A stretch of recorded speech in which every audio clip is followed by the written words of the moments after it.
വളരെ പ്രധാനപ്പെട്ട ഒരു കാര്യം, PV അൻവർ തുറന്നുവിട്ട ഭൂതങ്ങളിൽ ഏറ്റവും ഒടുവിൽ അവശേഷിക്കുന്നതും പ്രതിപക്ഷം ഏറ്റവും ശക്തമായി പിടിച്ചിരിക്കുന്നതും ADGPയുടെ RSS ജനറൽ സെക്രട്ടറിയുമായുള്ള കൂടിക്കാഴ്ചയാണ്. അത് എത്രത്തോളം നിലനിൽക്കുമെന്നുള്ളതാണ് ചോദ്യം.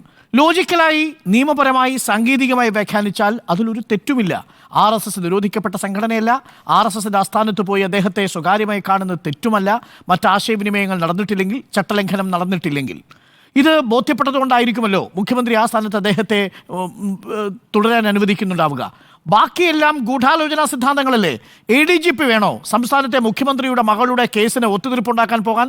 ഈ ADGP വേണോ കരുവന്നൂരിലെ ബാങ്കുമായി ബന്ധപ്പെട്ട വിഷയങ്ങളിൽ ഒത്തുതീർപ്പുണ്ടാക്കാൻ RSSുമായി പോകാൻ?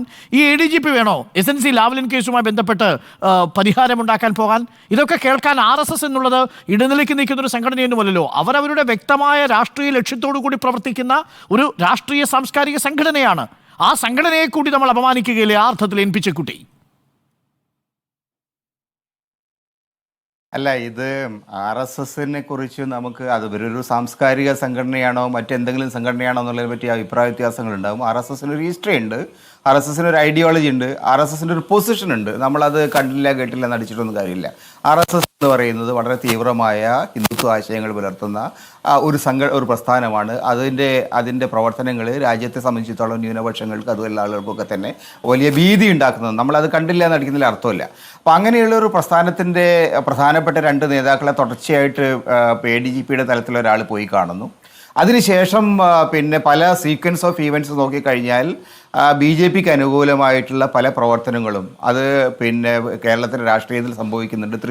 തൃശ്ശൂർ പൂരവുമായിട്ട് ബന്ധപ്പെട്ട സംഗതികൾ വളരെ ക്ലിയറായിട്ട് ചൂണ്ടിക്കാണിക്കുന്നത് പോലീസിനകത്ത് ചില ആളുകൾ സംഘപരിവാരത്തിന് അനുകൂലമായിട്ടൊരു അന്തരീക്ഷം ഉണ്ടാക്കാൻ ശ്രമം നടത്തേണ്ടതെന്നുള്ളതാണ്. നമ്മളത് പിന്നെ അത് ഒരു സീക്വൻസ് ഓഫ് ഈവൻറ്റ്സ് നമുക്കത് കാണാൻ പറ്റുക. അതിന് തെളിവ് എന്താ വെച്ചാൽ തെളിവൊന്നുമില്ല. പക്ഷേ കാര്യങ്ങൾ നോക്കിക്കഴിഞ്ഞാൽ കേരളത്തിൽ സംഘപരിവാരത്തിന് അനുകൂലമായിട്ടുള്ള ഒരു അന്തരീക്ഷം സൃഷ്ടിക്കാനുള്ള ശ്രമം കേരള പോലീസിനകത്തുള്ള വളരെ പ്രബലരായിട്ടുള്ള ഉദ്യോഗസ്ഥന്മാർ നടത്തുന്നുണ്ട്. അത് 1-2 പേരൊന്നുമല്ല, അത് ഇപ്പോൾ പുതിയ സംഗതിയല്ല. പിണറായി വിജയൻ വരുന്നതിന് മുമ്പേ തന്നെ ഉണ്ട്. അത് RSSന് മാത്രമല്ല കേട്ടോ, മറ്റ് രാഷ്ട്രീയ കക്ഷികൾക്കും അത്തരത്തിലുള്ള താല്പര്യക്കാരുണ്ട്. അവർക്ക് വേണ്ടി സംസാരിക്കുന്ന ആളുകളുണ്ട്, അവർ പ്രവർത്തിക്കുന്ന ആളുകളുണ്ട്, ഇതൊക്കെ ഉണ്ട്. പക്ഷേ കേരളത്തിൽ RSSൻ്റെ ശക്തമായ സ്വാധീനം കേരള പോലീസിലുണ്ട്. അവർ പല കാര്യങ്ങളിലും തങ്ങളുടെ രാഷ്ട്രീയ ആശയങ്ങൾക്കനുസരിച്ച്, രാഷ്ട്രീയമായിട്ടുള്ള താല്പര്യങ്ങൾക്കനുസരിച്ച് കേരളത്തിൽ പ്രവർത്തനങ്ങൾ നടത്തുന്നുണ്ട്. അതൊരു സംഘടിതമായ നീക്കമായിട്ട് ഇത്തവണ നടന്നിട്ടുണ്ടെന്ന് ഞാൻ മനസ്സിലാക്കുന്നത്, എനിക്ക് തോന്നിയിട്ടുള്ളതാണ്. അപ്പോൾ അതുകൊണ്ട് ADGP അദ്ദേഹം പോയത് അദ്ദേഹത്തിൻ്റെ പ്രൊമോഷൻ്റെ കാര്യം പറയാനായിരിക്കും. അത് RSS ഓഫീസിൽ പോയിട്ടാണോ പറയേണ്ടത്, അല്ല മറ്റ് ആഭ്യന്തര വകുപ്പിൻ്റെ ഓഫീസിൽ പോയിട്ടാണോ പറയേണ്ടത്, അതൊക്കെ അദ്ദേഹത്തിന് ഇഷ്ടം. പക്ഷേ അങ്ങനെ ഒരു സംഗതി നടന്നു കഴിഞ്ഞാൽ ആ സംഗതി രഹസ്യമായിട്ട് വെക്കേണ്ടതല്ല, മുഖ്യമന്ത്രി ആലോചിക്കേണ്ടതാണ്, അതിനെക്കുറിച്ച് പരിശോധിക്കേണ്ടതാണ്. യഥാർത്ഥത്തിൽ അദ്ദേഹത്തിൻ്റെ വ്യക്തിഗതമായ ആവശ്യങ്ങൾക്ക് വേണ്ടിയിട്ടാണ് തുടർച്ചയായിട്ട് ഇങ്ങനെ ചെയ്യുമ്പോൾ അദ്ദേഹത്തെ ചെയ്യാവുന്ന ഒരു കാര്യം, അദ്ദേഹത്തെ ലോ ആൻഡ് ഓർഡർ മാറ്റാലോ. ലോ ആൻഡ് ഓർഡർ മാറ്റിയിട്ട് അദ്ദേഹത്തെ വേറെ വല്ല പൊസിഷനിലേക്ക് മാറ്റണം. കാരണം ആഭ്യന്തര വകുപ്പിൻ്റെ തലപ്പത്തിരിക്കുന്ന ആൾ, ലോ ആൻഡ് ഓർഡർ കൈകാര്യം ചെയ്യുന്ന ഒരാൾ കേരളം പോലൊരു സംസ്ഥാനത്ത് ഈ തരത്തിൽ സ്ഥാപിത താല്പര്യങ്ങളുള്ള വളരെ തീവ്ര ഹിന്ദുത്വ ആശയങ്ങളുള്ള ഒരു പ്രസ്ഥാനത്തിന്റെ തലവനുമായിട്ട് നിരന്തരം സമ്പർക്കം പുലർത്തുന്നുണ്ടെങ്കിൽ പറയാൻ സാധിക്കും. അദ്ദേഹം 2023 മെയ് മാസം 22-ാം തീയതിയാണ് ഈ ദത്താത്രേയെ കാണുന്നത്.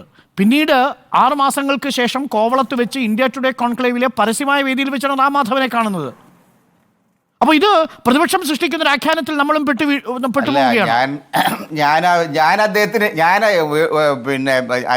അദ്ദേഹത്തിന്റെ ടൂർ ഡയറി ഒന്നും നോക്കിയിട്ടില്ല. പക്ഷേ അദ്ദേഹം RSSന്റെ ആളുകളുമായിട്ട് അദ്ദേഹം നടത്തിക്കൊണ്ടിരിക്കുന്ന സംഭാഷണങ്ങൾ, സമ്പർക്കങ്ങൾ വളരെ വളരെ വളരെ തുടർച്ചയായിട്ട് നടക്കുന്നതാണ് ഞാൻ മനസ്സിലാക്കിയിട്ടുള്ളത്. ഞാൻ നേരത്തെ കണ്ടത് 10 ദിവസത്തിനിടയിൽ തന്നെ 2 തവണ അദ്ദേഹം കണ്ടു. എനിക്കറിയില്ല, അതിൻ്റെ വസ്തുതകൾ എനിക്ക് കൃത്യമായിട്ട് അറിയില്ല. പക്ഷേ കാരണം ഞാൻ അദ്ദേഹത്തിന്റെ ടൂർ ഡയറി നോക്കിയിട്ടുള്ള ആളല്ല. പക്ഷേ വളരെ സംശയാസ്പദമായിട്ടുള്ള ബന്ധങ്ങൾ RSS ലീഡർഷിപ്പും കേരളത്തിലെ ADGP തമ്മിലുണ്ട്. അപ്പോൾ അത് അദ്ദേഹത്തിൻ്റെ താല്പര്യമാണ്, അദ്ദേഹത്തിന് പക്ഷെ അത് നോക്കാനുള്ള ഉത്തരവാദിത്വം കേരള പോലീസിലെ ജീവനക്കാരനായതുകൊണ്ട്, കേരള പോലീസിലെ ഓഫീസർ ആയതുകൊണ്ട് കേരളത്തിൻ്റെ ആഭ്യന്തരമന്ത്രിക്ക് അത് ഉത്തരവാദിത്വമുണ്ട്.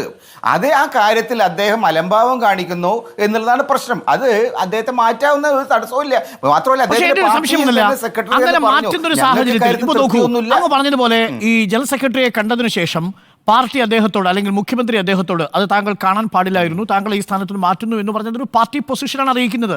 രാഷ്ട്രീയമായ ചലനമാണ് കേട്ടോ. കാര്യം നിയമപരമായി അദ്ദേഹം ചെയ്തതിൽ ഒരു തെറ്റുമില്ലാതിരിക്കെ രാഷ്ട്രീയമായി അദ്ദേഹത്തെ ആ സ്ഥാനത്ത് നിന്ന് മാറ്റിയാൽ അതല്ലേ യഥാർത്ഥത്തിൽ നമ്മളെല്ലാവരും വിമർശിക്കുന്ന സെൽ ഭരണവും നമ്മളെല്ലാവരും വിമർശിക്കുന്ന രാഷ്ട്രീയം പോലീസിംഗിൽ കലരുന്നു എന്ന് പറയുന്നതും അത് പാടില്ലല്ലോ. അപ്പോൾ ഒരു ഭാഗത്ത് നമ്മൾ അതിനെ വിമർശിക്കും, മറുഭാഗത്ത് അതിനെ ന്യായീകരിക്കുകയും ചെയ്യും.